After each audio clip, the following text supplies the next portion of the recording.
Bénissons le nom de l'Éternel pour sa grâce, sa faveur qu'il nous a toujours donnée. Vous savez, la vie chrétienne n'est qu'un échec si nous n'avons pas le Saint-Esprit. La vie chrétienne ne peut aller nulle part si nous ne marchons pas par le Saint-Esprit. Il nous faut obligatoirement l'Esprit de Dieu. L'Église est dirigée par l'Esprit de Dieu et non par un homme. Un chrétien né de nouveau doit être conduit par le Saint-Esprit. Ta tête est limitée, tes connaissances sont limitées. Nous sommes des êtres humains qui sont logiques et raisonnables et nous voulons marcher avec un Dieu qui est illogique et irraisonnable dans ses actions. Nous ne pouvons pas donner un sens à celui dont on qualifie qu'il est comme le vent, imprévisible. Nous ne savons d'où il vient, d'où il va, dans quel sens il souffle. Nous ne pouvons pas être des chrétiens charnels, laissés guider à chaque fois par nos émotions, nos sensations, nos connaissances, nos expériences, notre vécu. Ça ne va pas marcher. Il te faut que tu parles comme Jean-Baptiste qui a parlé avec ses disciples, Jean 3,30. Il faut que tu diminues. Il faut que tu disparaisses et que le Saint-Esprit en toi croisse. Le Saint-Esprit en toi grandisse.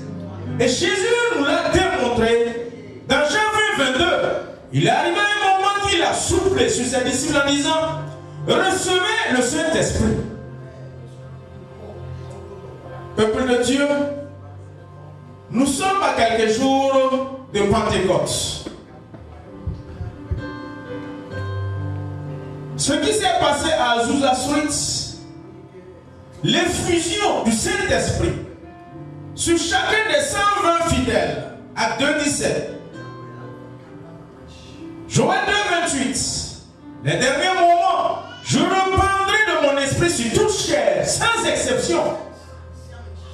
Je vais donner mon Esprit Saint. Je vais vous l'envoyer. Vos fils et vos filles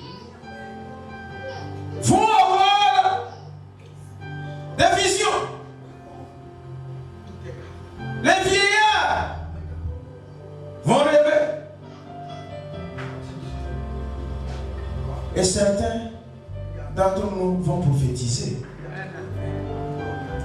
Peuple de Dieu, l'église Jesus Pénuel International Church, église ecclésiastique, église charismatique, évangélique, qui se veut de Dieu, doit obligatoirement se laisser conduire par le Saint-Esprit. Les connaissances, l'ivresse, c'est bon. La théologie, des études théologiques, c'est bon. Mais si le Saint-Esprit ne te tient pas par la main et te conduire, tu ne vas pas y arriver. Chrétiens du 21e siècle, laissez-vous conduire par le Saint-Esprit. Rentrez à l'école du Saint-Esprit.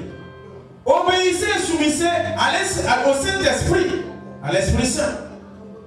Vous allez voir.